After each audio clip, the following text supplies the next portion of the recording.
Local mayors call for an end to family separations. The new plea as the local Border Patrol chief talks to KPBS about the controversial policy. Plus, the evolution of dockless bikes. One company announces it's changing the way it does business in San Diego. We don't know exactly where they're intending on putting this park, but either way, you have to travel through sewage to get there. Plans for a new campground criticized. Environmental groups say millions of dollars are being misspent at the border. We all fighting the same battle and all wishing the best for the other person, you know. And how a boxing gym in North Park is helping those with Parkinson's slow down the disease. KPBS Evening Edition starts right now.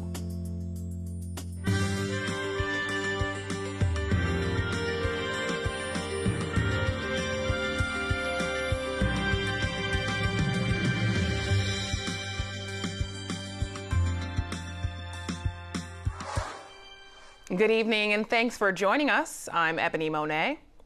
The mayors of San Diego, Encinitas, and Chula Vista have signed onto a letter asking President Trump and Congress to end the policy of family separation at the border. Part of the letter reads, "We see firsthand every day the positive impact that immigrants have on our communities. But we also see the impact that our nation's broken immigration system and the policies stemming from it are having on our city." Dozens of mayors have signed the letter, which also calls for bipartisan immigration reform. KPBS Fronteras reporter Jean Guerrero recently talked to the San Diego chief of Border Patrol. She asked him about family separations and the Border Patrol's mission under President Trump. What do you think should happen when families come across the border illegally and are apprehended by Border Patrol agents? I strongly believe in law and order. I believe that when people commit a crime, if it's designated as a crime, there needs to be a consequence to that crime. I believe society or history would indicate, regardless of what the crime is, if there is no consequence, then it's going to continue and it's going to get out of control. The specifics of those consequences are left up to Congress and the judges, if you will, the court system. I'm not going to get into that part of it, but there has to be a consequence for a crime. How we got to the situation we're in today is really compassion kind of backfired on us. The U.S. government has always had a very strong stance of family unification, and that ended up getting exploited by people meaning well, trying to help people get into the country, and by cartels and the criminal smuggling organizations coming across. We saw family units basically quadruple in the last few years. We've seen family units that we don't necessarily believe are family units. We've seen over a 300% increase in false claims to being family units. And that was all because we accidentally created this special group of society that was not going to be prosecuted. And that's the other part that I think keeps getting lost in this conversation. The only thing that really changed was we stopped having a protected class that was exempt prosecution, and we started treating families just like we do everybody else. That's what changed, and that's really the only thing that changed. When the administration called for zero tolerance, there was a change in practice in terms of now Border Patrol referring 100% of illegal entries, whether they're first-time illegal entries or repeat offenders, for prosecution. How does that affect the work of Border Patrol? Does that make things more complicated for the agency, or does that make things easier? So it's an investment. So short term, it makes things a little more difficult. There's a lot of paperwork. When you get really down into the weeds, there's a lot of paperwork, a lot more processing with the prosecution. The individuals are in our custody a little bit longer. The handoffs to the court, the potential for trial, it can be a little more complicated, and it is more complicated. But that's an investment to make the job easier and better long term. It is proven throughout history, not just the United States, but any other country. When you have appropriate penalties or consequences for committing a crime, that crime drops.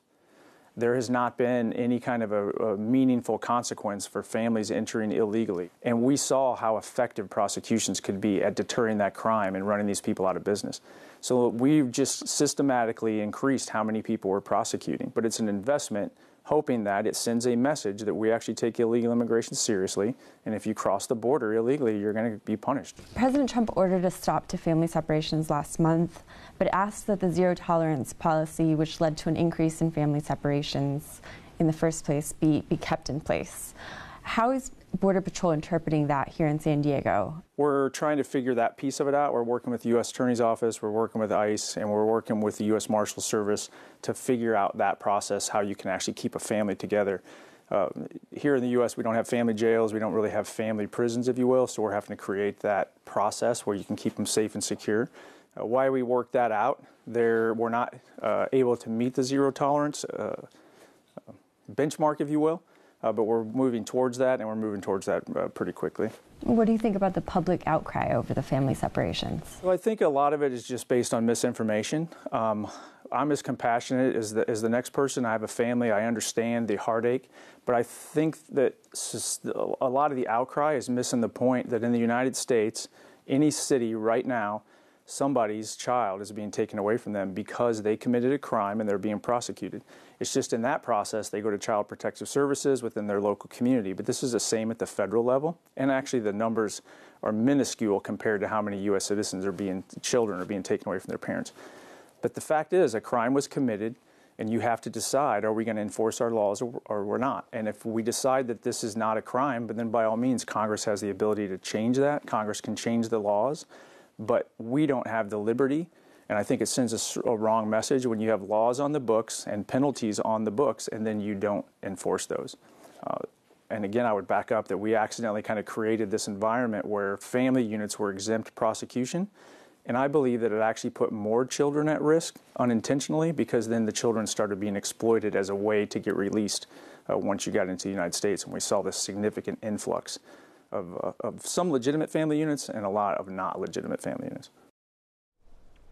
You can find all of our immigration coverage online at kpbs.org, including Jean Guerrero's Emmy Award-winning series, America's Wall.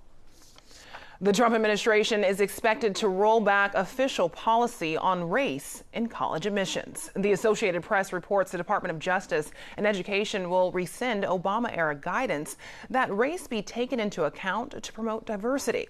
The Justice Department recently sided with Asian American students who are suing Harvard. They claim the school is limiting the number of Asian students. Clean water advocates say the county should dump plans to build a campground in the Tijuana River Valley. As Eric Anderson reports, cross-border sewage spills are a major concern. A county planning document suggests several possible locations for a Tijuana River Valley campground, including one near Borderfield State Park. County officials approved spending $4 million on the idea as part of their last budget, and they tapped $1.5 million from a state parks fund. The total project could cost just north of $12 million. The campground is actually in an area where there is sewage. That doesn't sit well with Bethany Case. She's working to get the region's cross-border pollution problem under control. What we're asking is that the county supervisors use funds appropriately and at the right time. Now is not the time to build a campground, to plan for a campground even. Right now is the time to use these funds to solve the sewage issue.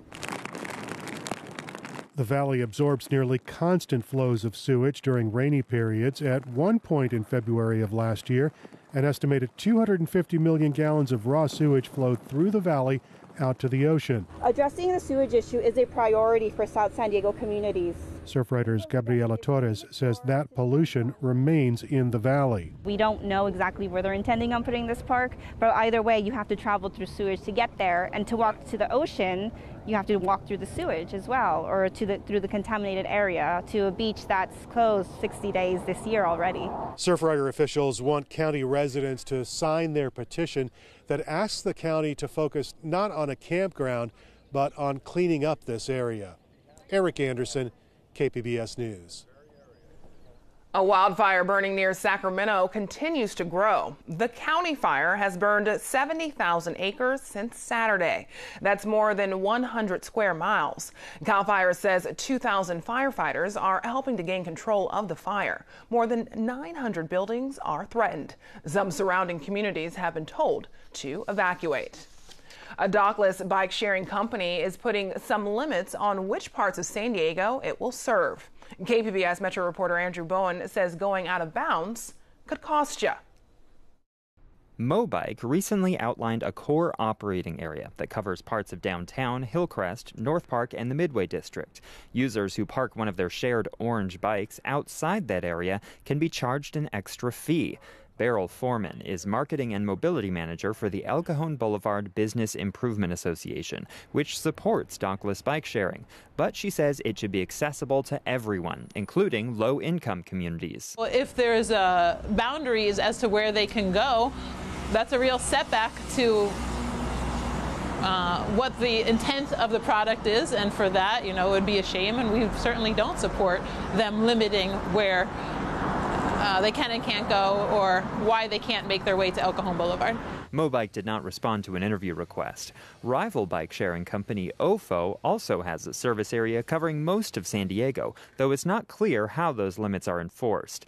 Maya Rosas of the nonprofit Circulate San Diego says limiting access to the technology could hurt the city's efforts to combat climate change. This is why the city of San Diego needs to implement smart regulations that encourage the use of dockless transportation, and that means not banning bikes in certain areas and also making sure that the bikes and scooters are available in all neighborhoods. City council members have discussed regulating bike and scooter sharing companies, but haven't yet advanced any concrete proposals. Andrew Bowen, KPBS News. There's an ongoing debate about the safety of scooter rentals at local beaches. As Matt Hoffman reports, police will be writing tickets for those who break the rules this 4th of July. If you're heading to the beach this 4th of July, watch out for electric scooters. They go pretty fast. I know the speed limit on here is 8 miles an hour, but these definitely go way faster than that. In May, the San Diego City Council considered banning the scooters because of safety concerns. I'll be honest, it's not that safe. There's a bunch of people on bikes and stuff, and there's a bunch of people everywhere just doing a bunch of things. The rentable scooters come with a number of rules. You must wear a helmet, you can't ride with 2 riders, and the speed limit here on the boardwalk is 8 miles an hour. You also have to be 18 or over to rent them, but kids are finding ways around that. Parents are renting them for their kids underage, and so again, that's a violation. We wouldn't recommend that. One, it's illegal. Even though she's under 18, I would be comfortable with her riding. I think kids ride scooters all the time. Most people we talked to were not worried about getting a ticket. Not really, because everyone riding them doesn't have helmets. And I haven't seen anyone else get a ticket. With the addition of electric scooters, lifeguards tapped with monitoring beaches are now having to make rescues on the boardwalk. We are seeing some accidents with the scooters. If not operated correctly, you can lose control. And if you're not wearing a helmet, we're seeing some head injuries. San Diego police say they will be writing tickets for scooter violations this 4th of July. A fine for not wearing a helmet runs around $200. Matt Hoffman, KPBS News. Good evening. I hope everyone had a great day today. The weather is not bad. Nothing to complain about here. Taking a look across San Diego County, no precipitation. It is bone dry around here, and it really is across much of the southwest. Notice a little bit of rain, some showers popping up over New Mexico, Colorado, Utah. Well, those areas certainly do need the rain. Any kind of wet weather is good news because they are in an exceptional drought. For us, though, it's going to be dry. A bit cloudy tonight, 65 degrees. Those clouds, they'll be building through the morning, and then they'll kind of go away, and we'll have plenty of sunshine, especially along the coast here. Oceanside tonight, a low of 62. Chula Vista also at 62 degrees. Ramona, a bit cooler, 54. And in Borrego Springs, 73 for the low temperature. It is hot and dry in the deserts, as it typically is, and pretty comfortable along the coast. We have that nice breeze coming in off the Pacific, so that's keeping our beach communities very comfortable. But we are going to see a big warm up over the next couple of days with record-challenging temperatures, not on the coast, but in the interior areas. We'll get to that in just a second. But for tomorrow, Oceanside, 76 for the high, Chula Vista at 75, and San Diego as well. And Ramona will reach 88 degrees, and Borrego Springs is cooking at 104. Now, over the next couple of days for the 4th of July, it's going to be nice and dry, pretty beautiful conditions. And taking a look at the coast, look at what happens to our temperatures. They will slowly creep up up. We go from the 70s all the way up to the 90s by Friday. It's going to stay sunny out there, and it's getting even warmer in the interior areas. Here we are with those record-challenging, potentially record-breaking temperatures. Wednesday, 85, Thursday up to 94, and then bam, we're in the triple digits. It's going to be dangerously hot out there, so make sure you are staying hydrated. Check on the elderly, family members, the kiddos, the pets. Make sure everyone is doing okay in this heat. In the mountains, it's even going to reach the 90s on Friday. And in the deserts, well, it's going to remain hot, but even above average for the deserts. For KPBS News, I'm Erin Calandra. Ebony, back to you. New VA numbers show the suicide rate among California veterans is just less than the national average. KPBS military reporter Steve Walsh finds there are still some troubling trends. Nationally, nearly 30 out of 100,000 veterans commit suicide. In California, the suicide rate among veterans is slightly lower at 28.8. It's lower in most age groups as well. Neil Dorian handles suicide prevention at the San Diego VA. He says some parts of the country still feel a lingering effect from the stress of the Great Recession. Things in general in California are perhaps economically a bit better than in some other places, and so you might have also seen in the report that the overall rate, including veterans and non-veterans for California, was lower than the national average. Veterans commit suicide at a much higher rate than the national average. Guns remain the preferred method. Nationally, 68% of veterans choose a firearm. 55% of California veterans use a gun. Statewide, only 40% of Californians use that method. Dorian says VA offers gun locks and counsels patients to consider turning over their guns to someone else. It adds an extra moment for them to think and maybe stop themselves or for somebody else to be able to intervene. The latest VA data is from 2015. That year, suicide among veterans leveled off at a 10-year high. Steve Walsh, KPBS News. Thousands of local families have a loved one with Parkinson's disease. A unique boxing program is helping some people slow its progression. And as Susan Murphy reports, researchers in La Jolla are making sure they're not alone in their fight. Let's get it. Start us off right, Husky. 10 punches on the bag. 1, 2, 3, 4, 5, 6, 7, 8, 9, 10.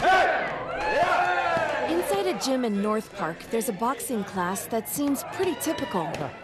Except for one thing, everyone here is fighting Parkinson's disease.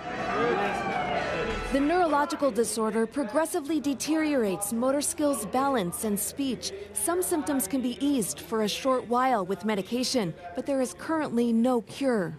We all fighting the same battle and all wishing the best for the other person, you know. So these 20 Parkinson's fighters, including Sue Rohde, who was diagnosed with the life-altering disorder 15 years ago, Chicken wing! taking matters into their own hands. This keeps you going and keeps you energetic and muscle control and balance.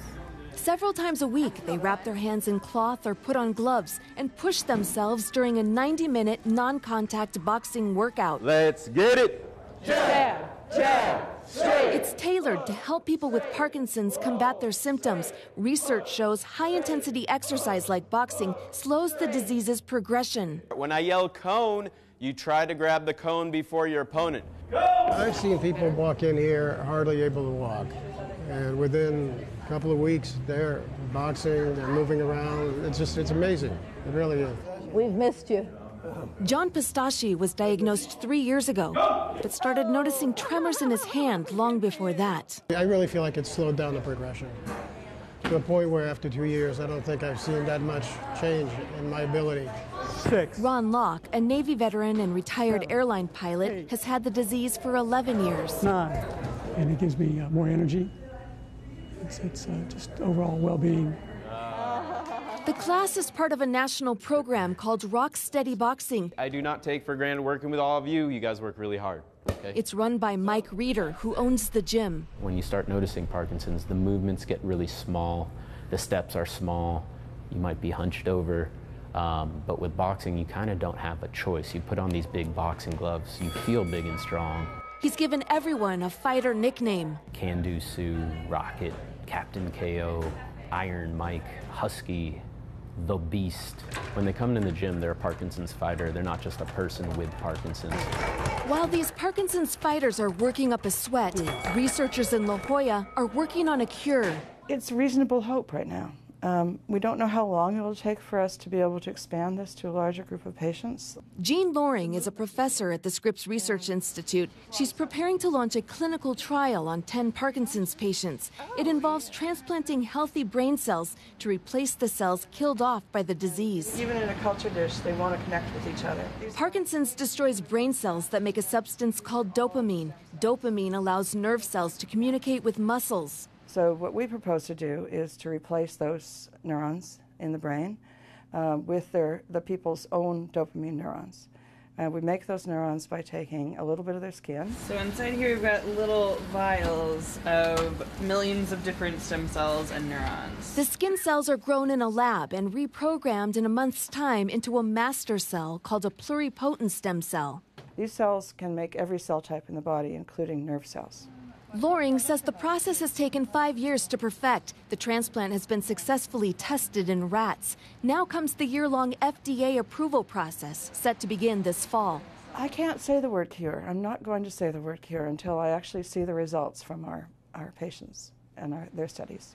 It'll be like they had functioning dopamine neurons in their brain, like they did before their neurons started dying. And so we expect people to have a full recovery, starting at about a year, and then onward get better and better. If all goes well during the first trial, she hopes to expand the treatment to a larger number of patients soon after. Multiple sites, so we should be able to move fairly quickly. When I say quickly, I mean not 10 years, not 5 years, probably less than that. She says the same therapy could also work for multiple sclerosis, ALS, and Alzheimer's. Jab, jab, straight, hook, straight, roll, straight. In the meantime, BoxFit Gym in North Park is providing a safe haven for people battling Parkinson's to keep their disease in check and their spirits high. Straight! Smiling assassin. Good work. Parkinson's is a difficult disease for a lot of people, but if they would fight it early, if they would get exercising and join a group like this, it's so helpful. Big exhale. Excellent fight today. Great job today. Together, they're determined to keep fighting until the disease is knocked out. Rock steady! Give each other love. Excellent, excellent work today. Susan Murphy, KPBS News. Looking good, man. I'm Judy Woodruff. Tonight on the NewsHour, part 2 of our exclusive report, Behind Rebel Lines in Yemen. Coming up at 7, right after Evening Edition on KPBS. Just ahead of the 4th of July holiday, San Diego County's Urban League hosted a salute to African-American military leaders. KPBS reporter Jade Hyman talked to one of those leaders who made naval history. Stepping up to the challenge of leadership is how retired Admiral Larry Cleveland Chambers says he was raised. Perseverance still is king. Time is sure, reward the brain. And that was instilled in us as youngsters, and I don't know, maybe I was just dumb enough to believe it. He believed it and achieved it, becoming the first African-American to command a U.S. Navy aircraft carrier and the first African-American graduate of the Naval Academy to reach flag rank. Admiral Chambers fought for the liberties and freedoms of a country that at the time wouldn't even allow him to vote. Truman integrated the armed services in 1948, which was the year I went into the Naval Academy. But ideas and attitudes didn't change overnight.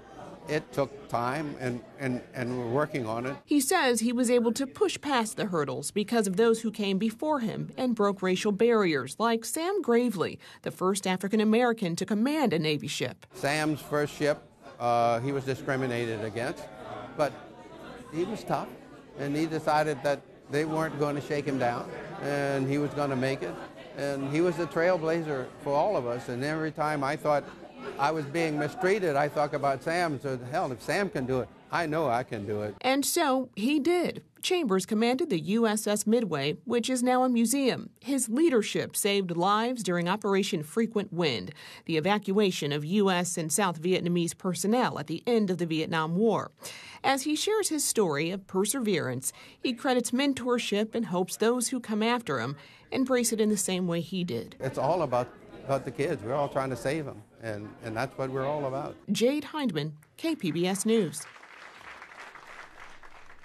A special recognition for a man considered the father of oceanography. The director of the Scripps Institute shared these photos of Walter Munk receiving the French Legion of Honor. Munk is 100 years old. His research is credited with making the Scripps Institute a leader in its field. You can find tonight's stories on our website, kpbs.org/evening edition. And if you're looking for a fireworks show for the 4th, we leave you with a list of events happening around the county. Thanks for joining us. Have a great night.